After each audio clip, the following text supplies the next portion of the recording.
Hey, Gil, do you know what day it is? The 15th, the 16th, the day? I don't know. It's the 16th. We're Okay. not talking trades today. We're talking the Phoenix Suns offense and practice updates as well. We'll do it right after this.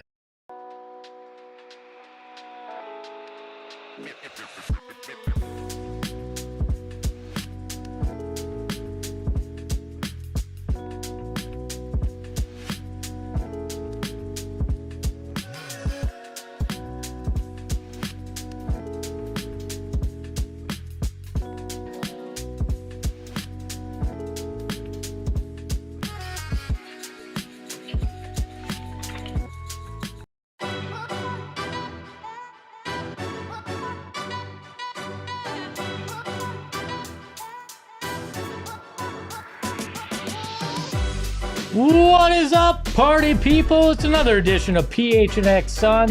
I'm Espo. That's the smooth one, Gil McGregor. That's Stephen Pridgeon Gardner. We know him as the Contacts, and that is the freckled Mamba Erickson behind the Mac. And we are talking Phoenix Suns offense today and taking a look at that Ott-fense that has been so pretty. But before we get to that, there was practice today, Stephen. What did you see out there from the guys, and what are they working on? Yeah, practice was highly competitive. I think I've said that a handful of times. Both players and Jordan Knott have spoken to that whenever they have an opportunity to actually practice and it not be a shoot around or the day after a game where they just want to get on the court working and they can genuinely practice. They try to take advantage of it, install new things, shore up some things that may have grown a little uneasy over the stretch of games and having not been able to practice because of travel and things like that. So they got a lot of work in today, and I think there was an era of getting things back on track with the team that they've shown to be much more than what it's been the past couple of games now. I apologize, much like the Pittsburgh Steelers. I had a false start there. I got to remind you, we're brought to you by Bet365, our friends. Download the Bet365 app today. Use the promo code PHNX365. Deposit $10 and place a bet for $5 to get $150 in bonus bets. Must be 21 and older. Physically located in Arizona. If you or someone you know has a gambling problem and wants help, call 1-800-NEXT-STEP. Text next step to 53342 or visit problemgambling.az.gov.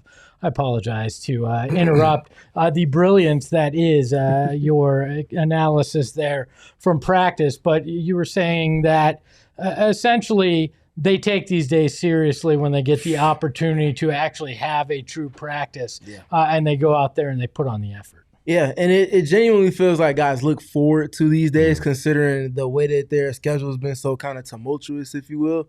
And we actually had a chance to hear from Mark Williams today. He said some things in particular about just the preparedness part of having to take advantage of these days. And here's what he had to say in particular. Yeah, it's good. Obviously, a lot of the guys get their bodies right, really work on some stuff we haven't been as sharp on. Just a practice day. I mean, we had so many days early in the year where it was game, day. Like now we got a couple days to get right. So hopefully take full advantage of that. Gil, in your experience, how important are days like this where you can actually get out on the practice court, install some things, work on things, where you can't necessarily do that when you have as many games as they have? I think it's huge. I think what people sometimes don't realize and what we sometimes don't realize is how few and far in between real practices are for NBA teams. You playing so much, especially that brutal stretch that the Suns had at the end of November. Wow, I don't know what day it is. We're already in February. My gosh. Hey, you're really late on those Christmas gifts, just so you know. At the end of November, when they were playing so many games, to now get a little reprieve in the schedule now to actually have a day. Had a day off yesterday, had a day today, especially, playing on Sunday and not playing again until Thursday, to have a real practice, to really compete, to go against each other. You can't replicate game speed and game reps, but that's about as close as you can get doing it in practice and drilling stuff in. And like you said, installing things is interesting too, because I know we'll talk about it a little bit later, but to throw some new wrinkles in the offense, especially as you're getting closer to full strength. So thinking back from my experience, obviously in college, you're only playing 30, 35 games in a season, 40 if you're lucky. Unfortunately, I wasn't lucky enough to go that deep. But, you're doing that over the same amount of time, basically, you can practice a lot throughout the week. You're not really playing that much. You can have real practices, go up and down, and really get a lot of that scrimmage time in. So to be able to do that for the Suns team, I think we will see them sharper. Obviously, there might be a little bit of roughness that comes with the layoff between games, but I think we'll see some sharpness once they get into the groove on Thursday. I think about all the time watching Michigan State so much. Tom Izzo, after a game, win or loss, usually at some point during the post-game press conference says he looks forward to getting back to the practice floor just to shore things up or to make things better or whatever. Recently for them, it was finishing at the rim. There was something that was ugly when they lost to Duke a couple of weeks ago now. And he's like, yeah, I look forward to getting back to practice and working on just that. That's not something you hear that much from NBA coaches, though. Right. So when I heard Tom say that, I was like, that feels weird because, NBA coaches hardly ever say it. Didn't hear it that much on the W side with the way that the schedule was this season with Nate Tibbetts and everything, too. So to hear them be able to speak like that through that lens about looking forward to practice, players don't usually typically look forward to it. We got the Iverson thing. That's been going on forever. But yeah, to hear guys actually look forward to it and take advantage of it says a lot. 2 questions. First, since it's February, did you get Melissa her Valentine's Day gift yet? Well, it depends on what day in February it is. I would ask Gil, but I don't know, man. He might not have it right. He probably thinks it's the 15th, so we're already late there, too. If you don't get it, he's been hung up thinking it's the 15th because he had a video yesterday where he mentioned it was December 15th, and he's stuck in Groundhog's Day. Yeah, it is what it is. But Steven, in seriousness, what did you get the sense that they worked on in practice when talking with not only Mark but Coach Ott? Yeah, it sounded like they focused on just getting back in alignment with the foundational things that caught me off guard with this. See, it happened so naturally. Talking about them wanting to get back to base, basically. So the things that make them successful in a sustainable manner defensively, the things we just didn't see for about a quarter and a half stretch against the Lakers, and then the same thing vice versa on offense. And then wanting to build off of that foundation, getting reestablished. So smoothing some things out, just kind of hammering home some specifics. And then, like I said, just building a home off of those things. But also, which Jordan not mentioned, which we'll hear a little bit later, getting back healthy helps with everything. And it seems like they got the not little engine that could, because we've seen them do it before, but that kind of coupe to everything that it is in terms of how they like to drive on offense. That change of pace piece might be nearing a return sometime soon. And based off of the template for time we were given, he's in that window of time now in Jalen Green. Yeah, we are in the middle of December, right, Gil? Yeah, I think sure? I think, man, the residual effects of moving are finally hitting me 3 weeks in. That's a lot. That's a long jet lag there. 3 weeks jet lag. I'm redefining jet lag. That calendar widget up on your laptop screen, my guy. I mean, everything we've heard, it might be around Christmas, maybe a little after that. So we are 9 days, maybe 2 weeks away from that, and that's obviously going to be a big part of this. Yeah, absolutely, and especially it's kind of a 2-piece to that, right? It comes when you finally get that break in the schedule. We've talked so much about this gauntlet, and we know what's ahead of this team this week. 2 games against the Warriors, another meeting, an opportunity to redeem yourself against the Lakers at the end of it. Then you go to New Orleans after Christmas, and you hope to get Jalen Green back around that time. And there's no question, based on what we've seen in 30 minutes from him, based on just the amount of talent that we know that he has, it's a talent-based league. And the more talent you have, the better off you are. There's no mistake about that. And, thinking back to what you were saying about what this team probably worked on at practice and focused on, especially after having some time off after that loss on Sunday, I wonder how much this is kind of the stretch finally taking a toll on this team. They found ways to win games. They've won some games against a lot of odds, but it's just human nature to eventually get worn down. They're not robots. They're not machines.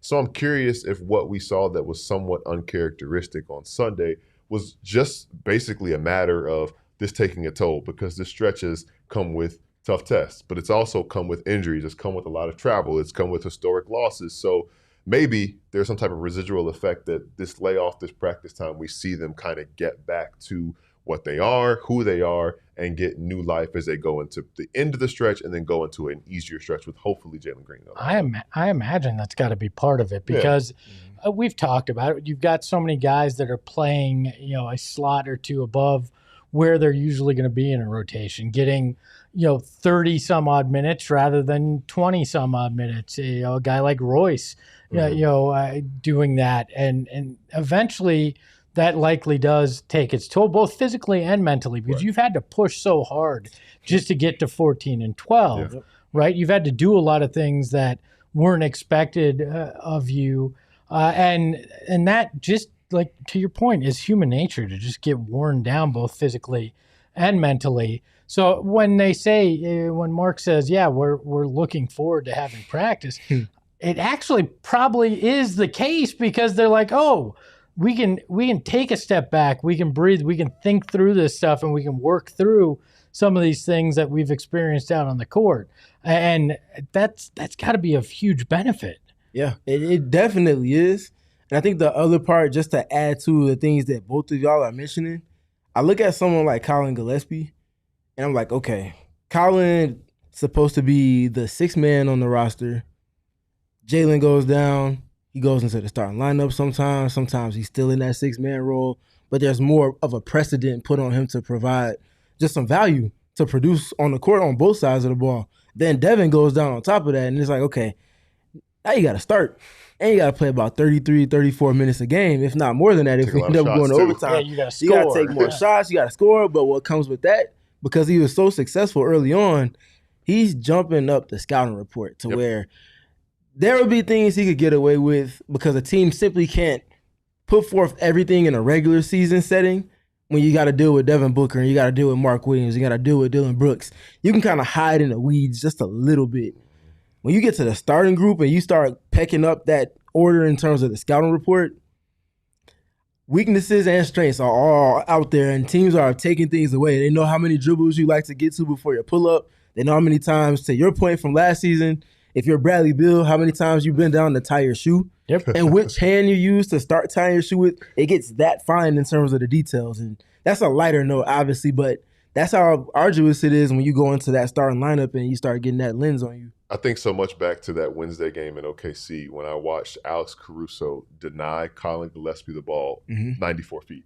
And the Suns did not get into their offensive set until there was 13 or 12 seconds left on the shot clock. And obviously the possession did not go well. But I was saying that's probably the first time that Colin has been guarded like that since he was at Villanova. And even maybe not even then, right? Yeah, sure. So not have to deal with that anymore. And it's funny too, because that goes in line back with them being excited to practice. Kind of the inverse of what you hear at training camp when it's like, man, I'm finally ready to go against somebody that's not my team. They've been playing against so many tough opponents, they probably were excited to go against somebody else that's on their team for the first time in a while. Because like, man, we played the Thunder, we played the Lakers, they played the Timberwolves, all these teams. I just want to go against my backup today. I just want to do this for a little while. You know what your reward is? You get to go against the Thunder again. Yeah. On the road too. Oh my gosh, man. So yeah, it is interesting to hear that, because you don't really hear that often, but it just speaks to everything that's been thrown their way, like you were saying. Yeah, well, your reward when you go into practice, you're going up against Dylan Brooks. So True. There is that. The other thing I think that is undervalued with what's going on with Colin is the fact when defenses can focus on him, obviously it takes away the shooting, but he's so expected to score that then it takes away his ability to pass and do some of the other things on the board where on the boards where when you're a sixth man, you can do some of that stuff more effectively and set up guys more effectively, because, is it nice when you drop 20? Sure, but it's not as needed on some nights, and you can do those other things. Right now, he's been expected to be one of the offensive engines from a point perspective.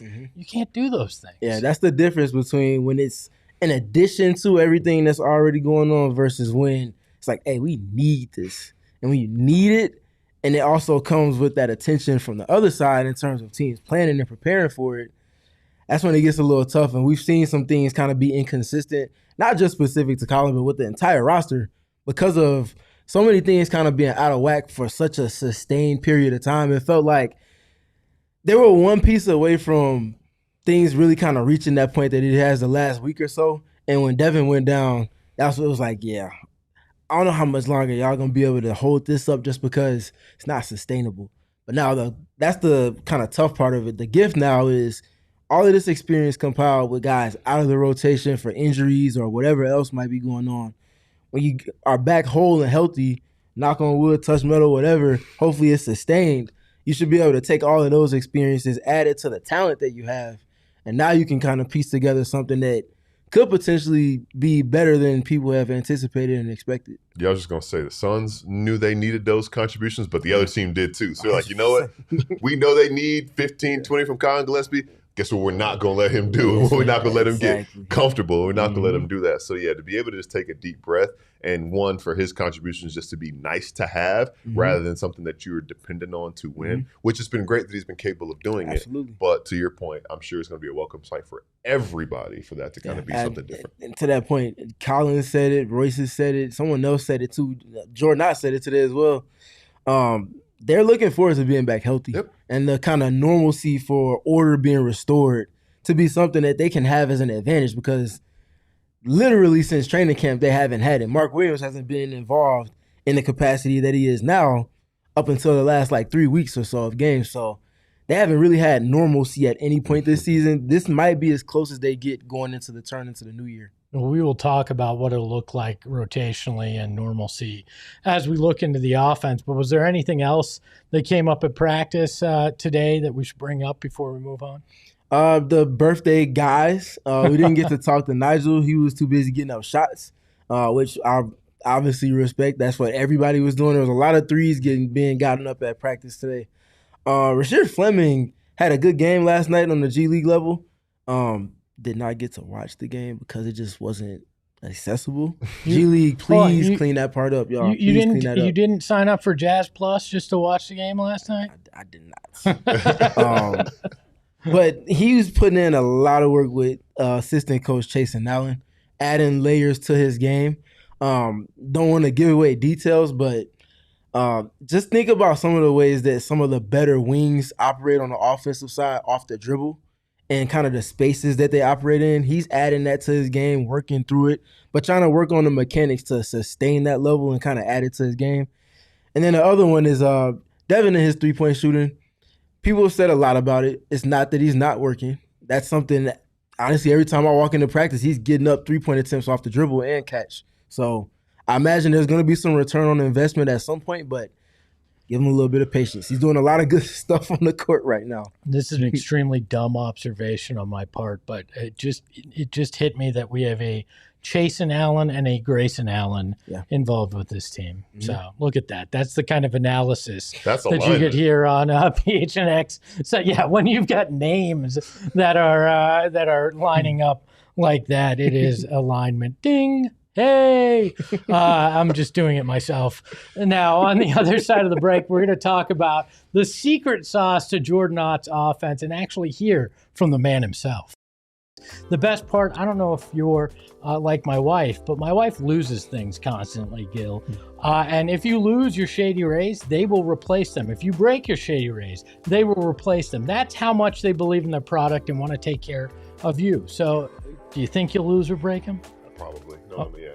Okay, well, and it's not just because you work for us. They do this for anybody.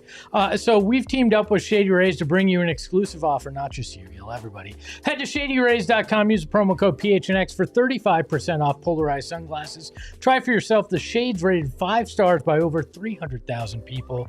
And Aura Frames, we've talked about how much we all procrastinate on this panel when it comes to holiday gifts. And guess what? Today is the 16th, even if Gil tells you online it's the 15th. It's the 16th, which means you have 9 days to shop for Christmas if that's what you celebrate. If you celebrate Hanukkah, you're already late. So our friends over at Aura Frames can actually help you out because you can get an Aura frame and you can customize it for that special someone by uploading videos or photos before it even gets to them. And for a limited time only, you can save on the perfect gift by visiting auraframes.com to get $35 off Aura Frames' best-selling carver mat frames, named #1 by Wirecutter, so you know it's good. That's Aura, AURA frames.com, promo code PHNX. This deal is exclusive to our viewers, and frames sell up fast, so order yours now to get it in time for the holidays. Support the show by mentioning us at checkout. Terms and conditions apply. I saw some people in the chat asking where a guy, White Noise, Eric Ruby, is. He'll be back on Thursday, so don't worry about that. He will be back on the show shortly. We're going to talk about the offense. There's been all sorts of talk about the Suns' defense this year, how good it's been, how great the system has worked out for them, the impact that certain guys have had on it. But I feel like the offense has kind of been that redheaded stepchild. I don't. Can you still say that? I think you can. Probably, yeah. It's kind of just off in the corner doing its own thing. But I think it deserves some attention. Because it's been very good this year, and there have been significant changes from the last few years in the approach that this team's taken, and really want to get into that. So, Steven, what's the context that we can start looking at this in?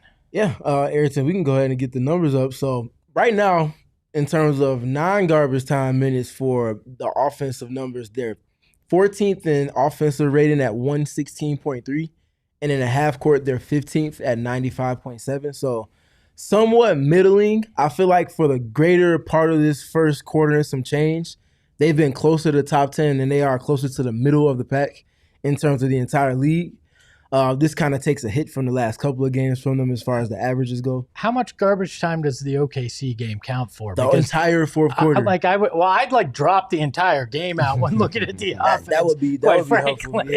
Yeah, that one was very, very tough on the numbers side. But if we pull it back up real quick, look at their percentage from the floor. So this is everything, all shots included. 49.9%. 20th in the league. I imagine that's something that gets better when Jalen Green comes back and order is restored with Devin Booker being in the rotation consistently as well.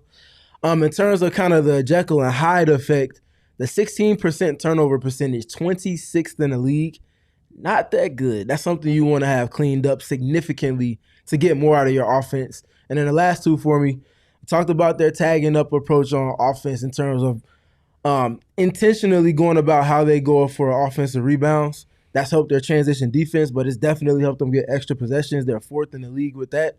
And then the last one, per 100 possessions, 75.2 pick and rolls ran. That's third in the league. So they're doing a lot of good things, some things to clean up, but they got a solid foundation set. I feel like the turnover thing's kind of Jekyll and Hyde. No, it depends on what the lighting is in the arena that night, because you'll have nights at 6 or 7, then you'll have another night where they're 20, and you're like, okay, what is going on here, and why is this the case? Yeah, that's the tough part. I don't want to say it's because of just a little bit lacking confidence at times, but it feels like sometimes they might go for something that's not needed at a specific moment. Or if you're going up against a team like OKC, the other side of it is these guys are really good. Like, they're a very good defense, and that happens at times. Teams put you in a bind, and sometimes you don't really have the best decision to make, and it ends up being a turnover. So I think I err on them not having as many of the live ball, which are the ones that there's just simply no defense for, and that's almost conceding points to your opponents. But yeah, they want to clean that part up, bring that number down another 3 or 4 points for them to be comfortable with it. Yeah, it's interesting. Like, again, a lot of it depends on the night, and a lot of it probably depends what we're talking about in the first part of the show, where like guys being made more uncomfortable than they normally are because they are doing more. And when guys have higher usage, at a certain point, you kind of reach that limit and go beyond that limit. The play probably gets a little bit sloppier. And let's not forget that illegal screens also count as turnovers. Well, then there's everything. And we see a lot of illegal screens. They got to lead the league in illegal screens, right? Probably so. Probably so. So there's also that part of it too. But what stands out to me is kind of just the middle of the pack that you talked about being there, which typically is viewed as a bad thing. We talk about something being mid. But it's interesting that in this case, this is a situation where there's room to grow. And wait, there's a major piece of your offense coming back in hopefully a week and a half, 2 weeks at the latest. And to think that, okay, this offense has held on and held serve this far, given all of the inconsistencies with lineups and availability, that means it should get better. And I would honestly be a little concerned if it was higher without a key piece, because it's like, man, he might mess this stuff up. But I think it's exciting to know that, okay, there's a big piece coming in that could kind of complete this puzzle, because, again, we've had really 7 minutes of seeing what this is supposed to actually look like at its best. So once we can settle in, and I do think that obviously we'll talk more about when he's back, when he's actually back, it's probably going to maybe get a little bit worse before it gets better. But I do think that, again, I could see a jump from 14, 15 to 5 or 6. I caught myself. Okay. So I think I did it when I was saying I didn't catch it. I did, unfortunately. Can I need to go on a tangent. Why is mid a bad thing? Mid is average, right? Yeah. I mean, but people have used mid now like it's such a negative thing. Are you okay with being average? Would you be okay with being average? It depends on what it's at. Like at this job, no, I would not be okay with average. But most people claim I'm significantly below that. But there are things in my life where if I were average at, if I were an average dancer, I'd be very happy because I am not right now. Like there are certain things where being average would be all right to me. Like I'm average height, I'm okay with that, right? Like so, but he is chomping at the bit to want to say something. Just know that. Go ahead. Freckle Mamba and average do not go together. It's like water and oil. Hashtag strive for greatness. There you go.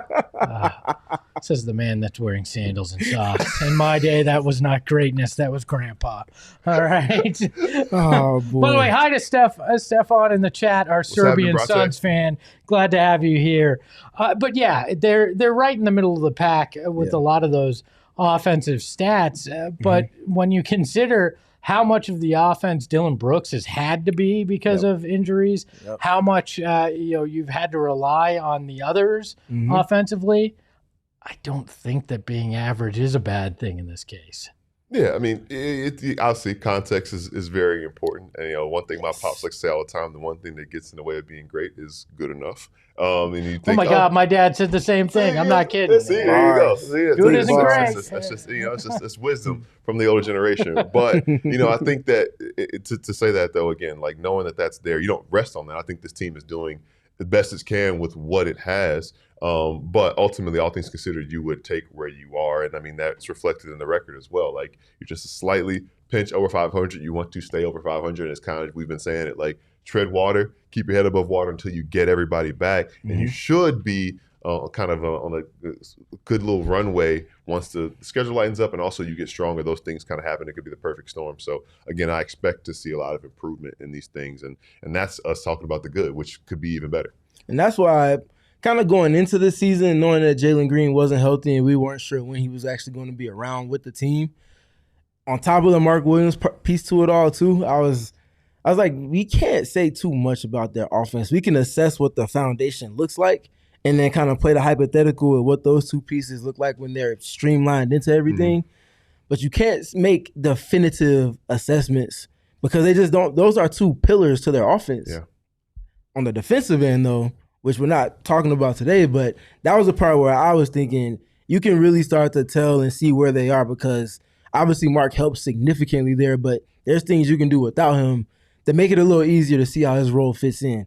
On the offensive side with him and Jalen, when they're not really around consistently or even if it's just one and not both, that has a domino effect to everything else that's going on in a sustainable manner. Yeah, you think about this. The offense was developed with Jalen's skill set in mind. And none of these guys that have filled in for him, and they've all done admirably, have that skill set. They're not speedsters. They're not guys that get to the rim on a regular basis. Like they've done what they can, and a good sign of a potentially great coach is one that can adjust to make things work.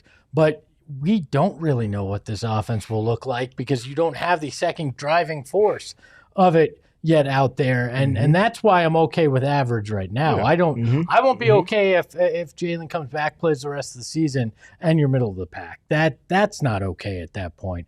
But given the fact that they've had to adjust that offense to skill sets that aren't necessarily Jalen Green's and have done it to a point where you take a few of these, of these games out, which I know you can't technically do, but you take that Thunder game out in particular, and you're probably, 11, 12 in some of those categories. And you're like, okay, what they've been able to accomplish kind of on the fly has been good. Now, can you take that next step offensively with Jalen Green? But was there anything that stood out to you in those stats that surprised you that maybe didn't mesh with the eye test? Nothing that really didn't mesh with the eye test, but what I will say, them being bottom third in rim attempts and being, second to last in free throw rates. and seeing who hasn't been around versus who should hopefully be around soon is why I'm giving a little bit of solace, because it's not just Jalen Green's back and he addresses those things individually. He will do some of that, but also his presence, whether with Devin Booker or if Devin Booker is resting, it gives everybody else opportunity to play more to their strengths and not having to do more outside the box, if you will. And I think there's also going to be a lot of impact with Jalen Green around and giving Mark Williams even more clean looks at the rim and around the basket to either get fouled and get up a layup or just outright dunk the basketball.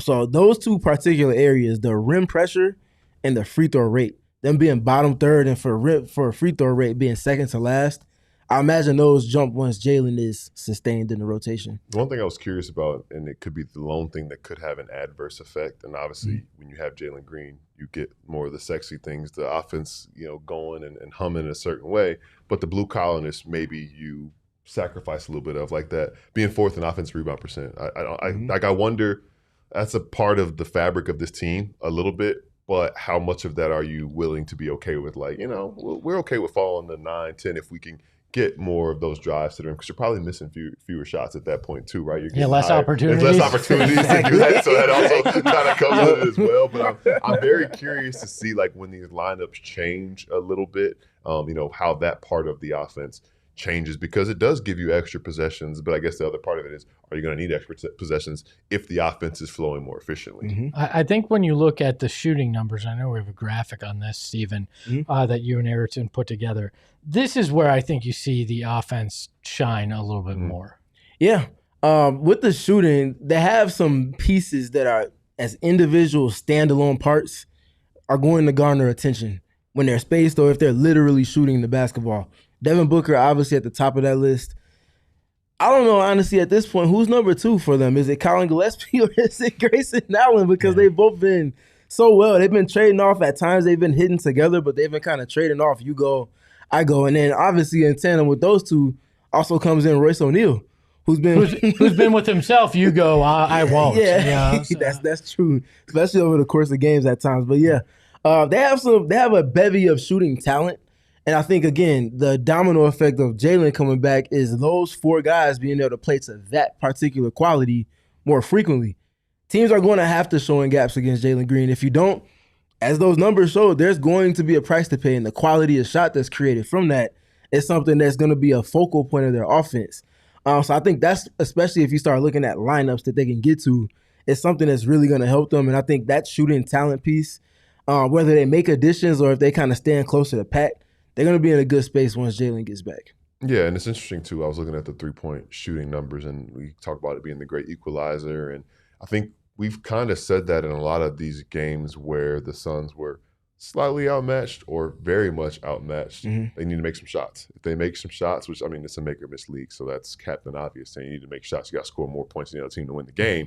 But three-pointers going in is something that, when you get more shooters out there, and it's something you talked about when we talked about trade targets, get another laser, right? It's something we said if you can find an upgrade in that area. But it's good to see. It's interesting to look at that number to see they're 7th as far as makes, I think, in 9th in attempts or the other way around. But whatever it was, like thinking about like the variance too, because I think back to that Houston game where they couldn't make anything and that game didn't go well. So obviously there's a direct correlation, and obviously you can't expect the team to make every single shot. But to reach that plateau of efficiency, to know you can consistently get that and rely on that, that is no secret that is what gets this offensive formula being exactly what it wants to be at its best.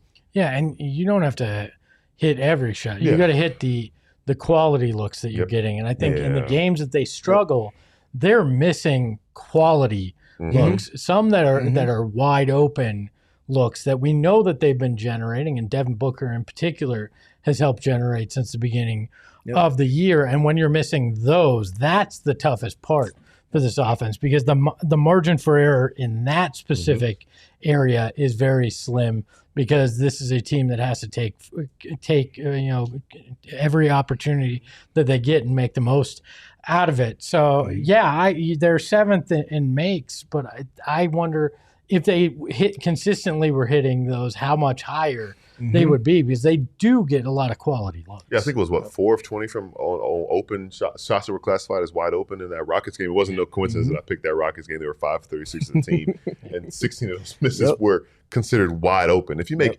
half of those misses, you're 13 of 36 in a game that you lost by 19 points. So, I mean, And wide open is something that, as an NBA player, it should be a little easier to connect on. You would hope. Yeah. But that rhythm, again, that process for them, that rhythm that's going to come with that Houston game. No, I think that was the game where Devin Booker, was that the game he played in? That was his first game. First game out of the lineup fully, So, that impact in tandem with Jalen not being around. Those shots were like, okay, we're getting the shots we want, yes, but that rhythm is not even close to the same. You haven't made the defense rotate. It's, okay, I haven't got anything, so now I have to skip it. There's 3 seconds left. I got to let it fly. It's like a grenade. It's not the same. Similar, but not the hitting same. in the pocket where you're used to getting it from Devin or somebody else. Grayson can't help be as much of a distributor as you'd like. So, a lot of different looks, even though they're wide open. Exactly. And by the way, for those of you who are kind of wondering what's considered wide open, I believe it's like open is considered, there's no defender between 4 and 6 feet, and then wide open, there's nobody within 6 feet plus of you. So they were either open or wide open. Nobody within 4 feet of them on those jumpers. Sounds like me in high school at the dances. I was wide open. I thought you were going to say on the court, but now I feel sad. On the court, that's kind that you thought I got on the court in high school, right? We'll take this moment as I cue up this clip to console Espo while y'all listen to. I spoke with Jordan Knott just about kind of the offense, the usage of Devin Booker in particular as a screener, and kind of what next steps he's looking for from their offense. So here's what Jordan Knott had to say. That stuff as we go throughout the season, that's some of the things that we've added. You think Book's ability to screen so well and kind of play to those touch principles really helps with that? That's what we're trying to figure out, like how we get him in that spot more often. Again, it's a moving target. Early in the year, he's handling against pressure. It also was on the floor at that time a lot. Now it's Mark. Trying to play through Mark a little bit more against the pressure. But when we get Book down the floor and then he can be a screener, it's really hard not to switch. So obviously we're trying to get a switch onto Book and then play player action. I was going to ask about what next steps you wanted to see for your offense. Is that ability to kind of use Mark, is that pressure release a piece of it? Right now it's play defenses that aren't as good. That would be helpful. And then have some continuity with the roster. The Lakers played well. Like, they played aggressive. They played some guys that haven't been getting a lot of playing time. And they play well defensively. We got to take care of the basketball. That was something that we did better in Game 1 versus in Game 2. And then just more reps overall together. Like, that's what we need. And hopefully we have a stretch here where we can get healthy and then get healthier. Yeah, so that part with Devin and the usage of him has been fun to watch. He mentioned earlier in the season that he's not going to play the same role from quarter to quarter throughout the season, just because he's a player that is so abundantly talented. You don't want to put him in a box and stick him only on the ball or only have him working off of screens or only have him working out of the post. The best version of Devin is doing all of that. And I think the other part that Jordan's mentioned before that he kind of got to today is Devin can be impactful with all of that. So I asked the question about him screening because now that opens up things for Grayson Allen. He's setting the screen for Mark Williams off the ball. Grayson Allen's able to just drive with no one in the paint because of all the attention that comes with that. And then similarly, if he is screening, he's probably screening for somebody that's an advantageous defender for them to attack. So if they get the switch, there's a lot of offense that can kind of come from that. You can go pick and roll. You can post up. You can just go ISO. There's a lot they can get into there. Devin being that, he just doesn't need to have the ball to have impact. And I don't feel like there's enough superstars in the league that you can say that about while their offense can still remain effective. And that's without Jalen Green. They're seeing some of the results that they are. You saying that and asking the question got me thinking, like, kind of in real time just about his struggles, right? And obviously throughout the course of his career, especially since he's become a perennial star, we've seen Devin Booker do an array of things. But we've mostly just seen it kind of be streamlined, right? So this is still kind of new to say quarter to quarter, segment to segment, what we're asking from you, we want you to do, how we think you can succeed is going to be different. And I think that you can kind of attribute some things. And I know that he had some success to start the season. But now working with an injury as well and trying to play different roles, it makes sense that there are going to be some struggles. And I think we were having this conversation right before we started, and we can have it again. Something's got to give. Something's going to give. He's too talented to not have that breakthrough. You know, the way he's been shooting, I think 25% from three since the beginning of November. All of these things, but I do think that once you see him in different spots, because we saw it the second half of the Lakers game, that role that he was playing in that game, that was working. So now when it's like these other things are going to start to work as well, we'll start to see him get back to the Devin Booker that we know him to be on all levels, not just one or two. Yeah, and then you slide Jalen Green in there. Life Lots to gets look easier. forward to. We will talk more about the offense and maybe some of the pitfalls and what it'll look like when they adjust to Jalen Green being back right after this. Got to tell you about Pure Edibles. They are fantastic. I don't know if you guys have dabbled in the gummies. If you haven't, that's fine. No judgment here. I hadn't until I started working here. And Pure Edibles is a full-fledged candy company, but with THC, which is fantastic. They've got gummies, Kicks, which is their version of Starburst, and we all like a good Starburst. Chews, which is kind of like a soft candy like caramel or caramel, however you want to say it. We say caramel. And hard candies. It is fantastic. My favorite thing about Pure Edibles, though, is if you're kind of curious, which I like to call it, you get exactly what each are going to do and what their effects are right on the canister. So you're not guessing, right? This isn't somebody hands you some random brownie and you're just hoping for the best. Pure Edibles takes care of you, and they are perfect. So go find yourself some Pure Edible products from over the 130 dispensaries across Arizona. You won't regret it. And our friends at Bet365. Gil's really the only one doing all right in our bets. But, it's the best place to place a wager because 90 million people worldwide do it, and 90 million people can't be wrong. I've learned when there's that many people that are all in on one thing, it's probably not a bad thing, right? I mean, that's a lot of people to galvanize. And they've also pioneered live in-game betting, so you're going to want to get involved in it. Breaking news, though. From Bet365, new customers now get $150 in bonus bets when you just bet $5 and win or lose. So sign up using the promo code PHNX365, deposit $10 and place a bet for $5 to get $150 in bonus bets. Whether you win or lose, bonus bets can be used on spreads, totals, player props, futures, and more. Whatever the moment, it's never ordinary at Bet365. Must be 21 and over, physically located in Arizona. If you or someone you know has a gambling problem, call 1-800-NEXT-STEP, text to 53342, or visit problemgambling.az.gov. We're talking negatives, and no, we're not talking about my balance in our betting competition. We're going to take a look at the negatives when it comes to this Suns offense. We touched on it a little bit, but where do you guys see the biggest weaknesses right now? Yeah, I think the big three are the turnover percentage, the attempts at the rim, and then the free throw rate. You want to be able to drop that 16% turnover rate down closer to 12 or 11 if you can help it. No higher than 13 if it has to be somewhat high. And then obviously on the free throw rate and the rim attempts, you want to get those up.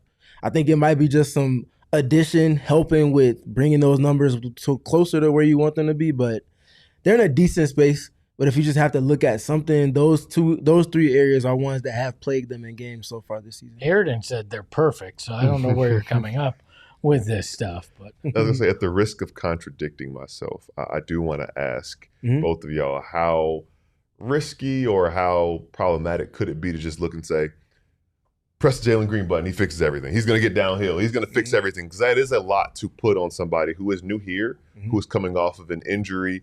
And again, like, he's not the end-all, be-all fix. Obviously, he's going to help a lot of these things.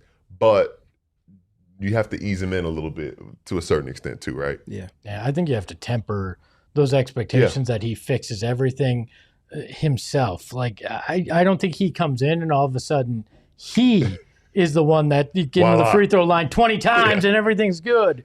Or Suns don't get that whistle anyway, by the way. True. That may be 20 team free throws in a game, or that he's going to solely be the one that's all of a sudden getting to the rim constantly. But where it does help is it takes the pressure off of others defensively, where I think then the rest of the team can help fix it also. So the focus for fans, I think, needs to be on, him coming back can change the dynamic for some other guys, but not expecting Jalen Green to be the sole engine that fixes everything, if that makes sense. Yeah. So I have something that's coming out sometime this week in the next Notebook installment. This is specific for Grayson Allen, but using Grayson Allen through the lens of Jalen Green. So for players that have as many drives this season as Grayson Allen does, he's like top 6 in blow-by percentage. So what percentage of his drives are blow-bys? Not just a drive where someone's on your hip. You blown past your guy and your guy is standing around watching the back of your jersey as you're attacking his team's center and either getting to the free throw line, scoring, or making one of those kick-out passes that the Suns are at their best with when they're getting those looks. If they're able, and I'm saying this because the system they're operating in, if they're able to carve out space for Grayson Allen to get those types of rim pressure looks, and you look at Jalen Green being in that spot, obviously with Jalen, there's going to be more help than they typically would show on a Grayson Allen drive. However, if it is Grayson driving and he's able to get to the rim or spray out, if you see Jalen getting that extra attention, what is that doing for other guys that are spaced? Everything kind of fitting together like you've mentioned before, the puzzle piece. Jalen Green drives, defense helps. Grayson Allen wide open catch and shoot 3.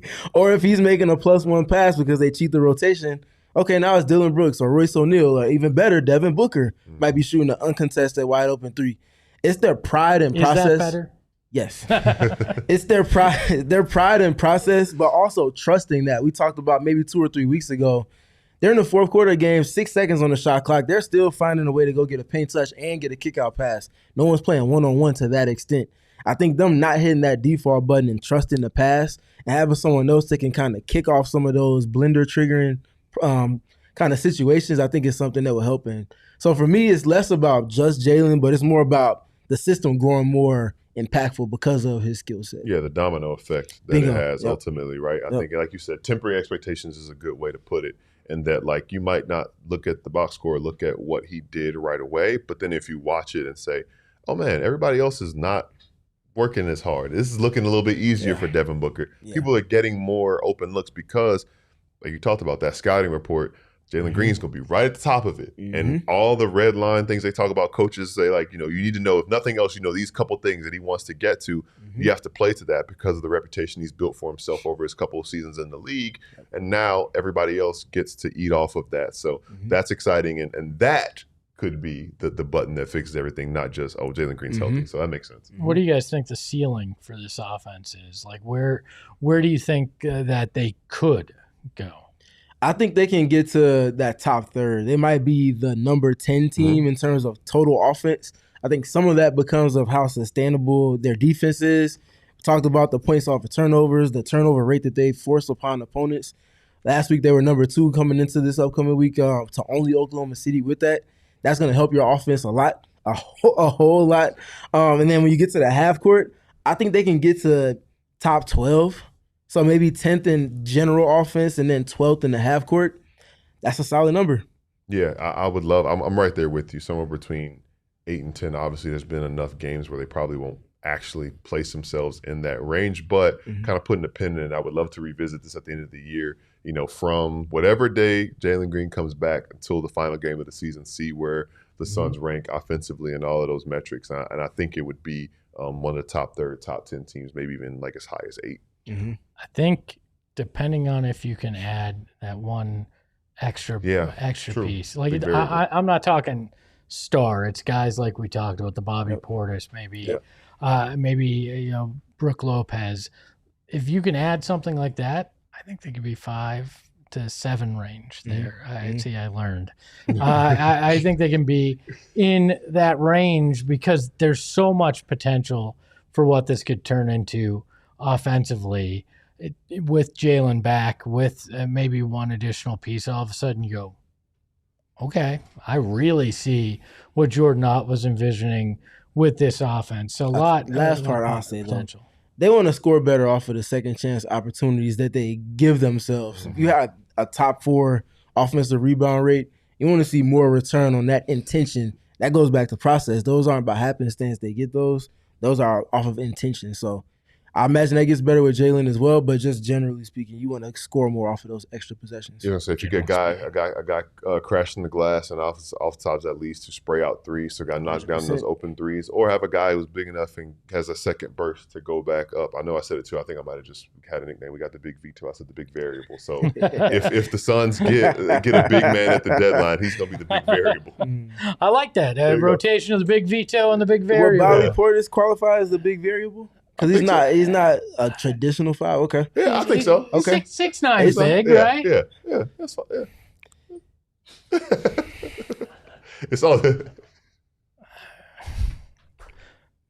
The audio listeners, that was a pregnant pause, if you will. That was a very pregnant pause. We're going to take another quick break, our final one. And on the other side, we're going to take a look at the West standings, and we're going to talk NBA Cup right after this. APS, it's hot outside somehow. We just set a record for the hottest day in December yesterday. 80 degrees, or at least the hottest December 15th on record. Don't blame me. One of the hottest Decembers ever. I know you two aren't used to this, but with a smart thermostat from APS, you can keep your house as cool as you need and not have to worry about how hot it is outside. I know you both like it at like a balmy 35 degrees, so you just crank that smart thermostat down and you make it ice cold in your home. But seriously, the nice thing about a smart thermostat is you can set it remotely. You can set it and base it around your schedule, and they can actually learn what your habits are in terms of it. So if you're like me and you use technology to make things easier, which I know you both do, why not get a smart thermostat? You can set it up automatically and save. APS customers get a new smart thermostat for as low as $0. Visit aps.com/sale. Shipping and taxes not included. Other restrictions apply. And we got to talk about Desert Financial Credit Union. Have you established a bank account out here in Arizona? Not yet. Maybe I should. You should. Yeah. You want to do it with Desert Financial Credit Union because they care about the Valley. They've been here 86 years, or about as long as I've been around. And they care about the Valley and helping people here reach their financial goals. And it's unbelievable what they have and the way they take care of people in the community. But do you guys need $200? Always. I'm not going to complain about that. Well, too damn bad. I'm not going to give it to you, but they might, and actually they will if you sign up for a free checking account right now. And that's the amazing thing. It's $200 just because you decide to go with the best credit union in the Valley, and it's super simple, right? I don't have to do a Steven studies on this. You just open a free checking account online, and you're going to get 200 in bonuses. Get started by visiting desertfinancial.com/200. I still am not going to give you guys $200, but Maybe 100 each. So why'd you ask? we could see maybe. Yeah, Maybe see, we can look make at that. You that. see the negotiation right there? Maybe we can make that happen. It's the holidays. Just don't tell Eric, all I right? was not watching. I only got 200. I don't have 3 to spread around. No, I don't have any of that. Sorry, guys. We're going to take a look at the Western Conference standings brought to you by our friends at Phoenix Raceway. Join our friends at Phoenix Raceway the weekend of March 5th through the 8th at the link in our description. So the Suns standings, when you look at the West, they are sitting 7th right now. OKC firmly in 1 with the Nuggets, Lakers, Spurs, Rockets, and Timberwolves 1 through 6. And then you've got Golden State and Memphis right behind the Suns. And ironically enough, you've got Golden State the next 2 games. So that could wind up changing here for the Suns pretty quickly. But when you look at this, how are you feeling about where the Suns are and what might happen soon? I think they need to clean it up and fast, because you don't want for all of the hard work you did early in the season through all types of schedule and injury adversity in tandem with one another to be something that kind of allows teams to creep up on you as you try to find your footing again. So nice little couple of days of no games between Sunday and Thursday. You want to reset, shore up those shortcoming points, add to the layers that you need to, and go into Thursday and Saturday's game with the utmost sharpness, because Golden State is a team that's looking to do the same thing that you're doing. They've had injuries. They had a wonky schedule. They're trying to clean things up, and they're right on your heels. You want to maintain that advantage and in terms of wins, but also having that the difference-making tiebreaker as well. 2 direct games against them back-to-back over the course of the next 4 days, 5 days. You want to get those and keep yourself above water as far as that goes. Yeah, tiebreaker is really important. And I said this yesterday, I'll say it again, and we'll talk about it more, I'm sure, when we preview the little playoff series between these two teams as they play on Thursday and Saturday. But Golden State is in a tough spot. They got their owner responding to fans and emails. Man. You know, they got lineup changes they're making. They're going to come in with a sense of desperation. And you need to play and match that desperation, if not exceed it, because right now there's a healthy gap between 6 and 7 in the standings. In the standings, people. But the Suns are 3 games behind. The Timberwolves would have a game and a half ahead of the Warriors. You help yourself a lot if you win both of these games. If you at least split, you stay where you are as far as that goes. And there's no two ways about it right now. You don't want to be in the play-in tournament because you don't want to be 8th in the standings. Because 8th means you play OKC in the first round. And nobody wants that. You're basically, like, unfortunately, signing up to be swept or maybe get gentlemen swept the way it stands right now. It's plenty of time for stuff to change, but in reality, you really do want to stay in 7 and try to get into that top 6 to not even have to worry about any timeline in which you have to play Oklahoma City in the first round. And yeah, you're back 3 games right now, but guess what? There are 56 games left to play. You're going to ring off a win streak at some point, and the Timberwolves will probably have a losing streak at some point as well. So it's why it's really important. Every game matters. Take care of business when you can take care of business, and take care of home. Lost at home on Sunday. Don't lose 2 in a row at home. There's nothing gentlemanly about what the Thunder are doing to people. No, not even a little I try bit. to be nice. Not even a little bit. Yeah, I mean, I love that we're hoping, hey, I really want to miss the play-in tournament so I can play the Nuggets or Rockets or maybe Wemby and the Spurs. So, yeah, hopefully, if only, we can make that happen. I mean, remember, just 2.5, almost 3 months ago, people said this would never be a conversation that Suns media members or fans would be able to have because they were just thrown to the shadow realm and said they would be only better than maybe Utah. And look at how many teams are underneath the Suns in comparison to how many teams are ahead of them in the West right now. Even the Jazz are significantly better than people. And they're in 10th. They're in 10th. Exactly. And I was going to say, I will say, I think a playoff series against the Thunder is probably equal to being in the shadow realm. So, well, that's fair point. As much as I'd hate to play the Nuggets, I'd like to play the Nuggets if that makes sense. Listen.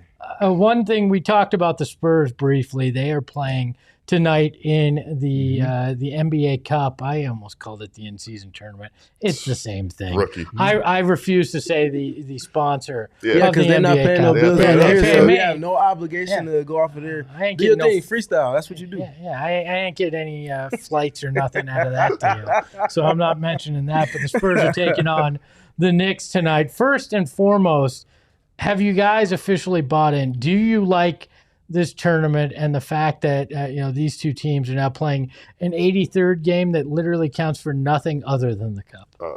And $500K. Well, I mean that. And I don't get it. Not to me. Not to me. It means nothing to me. $500K. It means something for Knicks fans who haven't seen a championship in 50 years. Yeah, they can raise that banner. They can raise that banner at MSG. I hope the Knicks win just so they can get that banner. All right. Good luck, Knicks. But no, it was fun. I think the game Saturday night with OKC and San Antonio, which we talk so much about OKC being unbeatable and how you have to basically play perfect basketball, we saw the Spurs put that on display. They played next to near perfect basketball with a generational talent on the inside for them and great guard play. And they needed about basically 46 minutes of perfect basketball or near perfect basketball to beat that Thunder team. And they did. And I don't know if they could do that 4 times in a matter of 7 games. But in that Game 7 scenario for a chance to make it to the championship, and that was high-level hoops.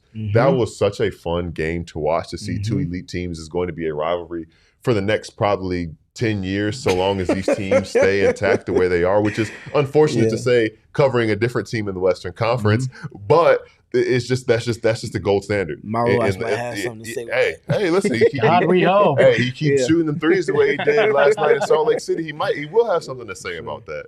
But yeah, I think it's just fun to say, like, you know what? As a fan, as a player, I understand. Listen, you got to add another game to me, and it should add to Mikal Bridges' Ironman streak. That's unfair. He's going to play tonight. It's not going to add to his thing. That's my final point. Maybe he should just sit it out. He should just sit it out. He can get his day off. It don't count. I'm out. I'm out. Actually, he played 83 the year the Suns He traded did. him. He So did. I mean, there you go. Not his first time. It ain't nothing to him. But yeah, all I'll say is to say, like, we get an extra game between two of the league's elite teams, and as fans, we get to see that. And Mikal Bridges or Bismack Biyombo is going to be a champion at the end of the night. So there you go. I'm terrified about the thought of the Spurs because it's easy to forget about them when you're looking at what the current juggernaut is. Yeah.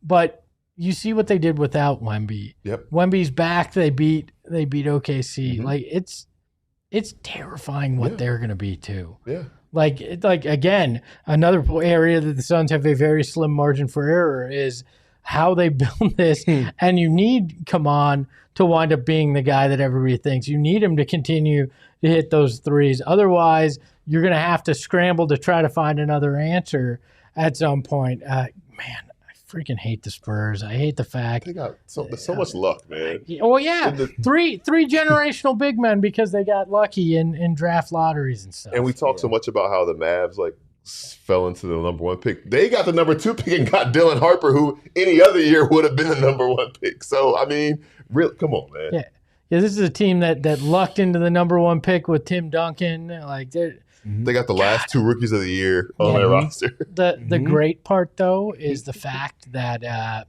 they have to live in San Antonio. So that Well, it depends on who you're asking. Some people love it. They're not the sanest of people that love San Antonio. Man, well, Did I insult somebody you know? No, there's you and Chuck. There's you and Chuck, and then there's a billion other people that love San Antonio. I'm with Chuck though. Churros, damn good. All right, there you go. that's why I've had to lose 50 pounds recently. It's because I like them churros. So there is something good there. The Six Flags there isn't awful either. So Well, the Alamo is dope too, right? never been to the Alamo. Okay. I mean, I forgot the Alamo. The Riverwalk is dope. There you go. See? Yeah, I heard. Why do I want to see a little, a line of water go through something? I'm from Arizona. I see that. It's called a canal. I don't need it. Anyway, your thoughts. Who you got winning tonight? Spurs or the Knicks? I'll leave that all the way alone.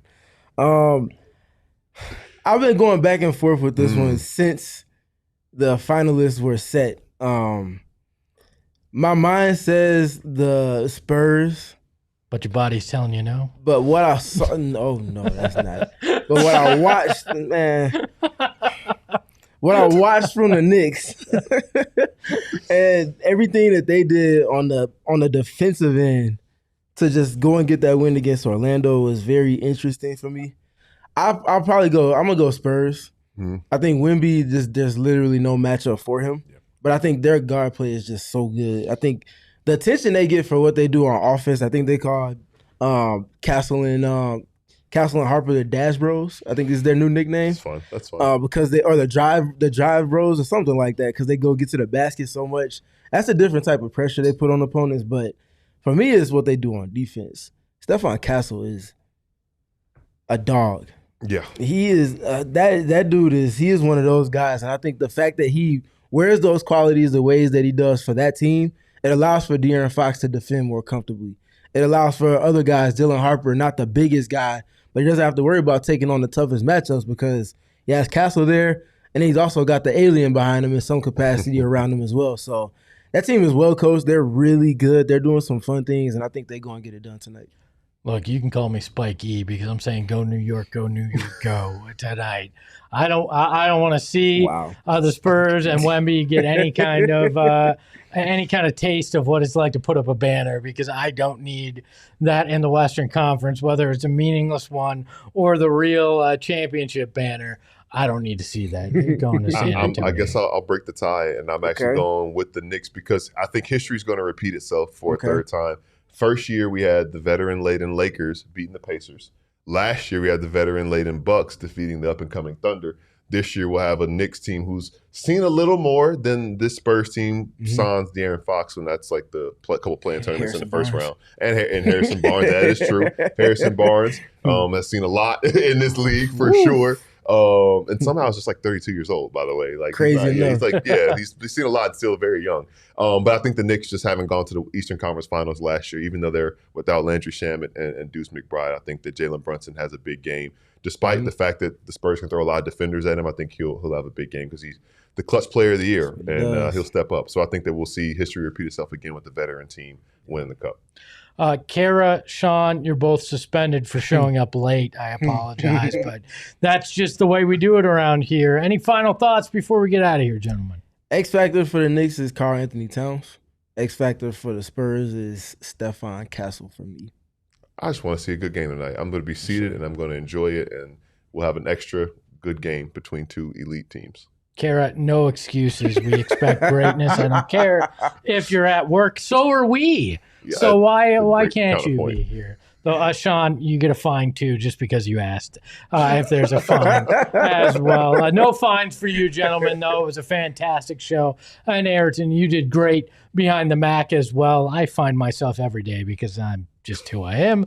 You can follow the smooth one, Gil at Gil McGregor _ The underscore is there because you can't hold all the smoothness with just one name. You got to have the underscore. You can follow the contact, Stephen Prigion Gardner. Do I say that right? Do I get the inflection right on that? Mm-hmm. All right, you can follow him at Stephen PG3. The three's there because he covers all aspects of the game, defense, offense, and everything that's special, just like him.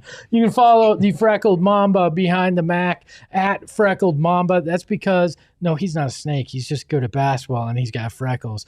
You can follow the show at PHNX _ Suns. That underscore's there to hold the Larry O'Brien trophy, or maybe the NBA Cup, one day. And you can follow me at Espo. It's your least favorite four-letter word.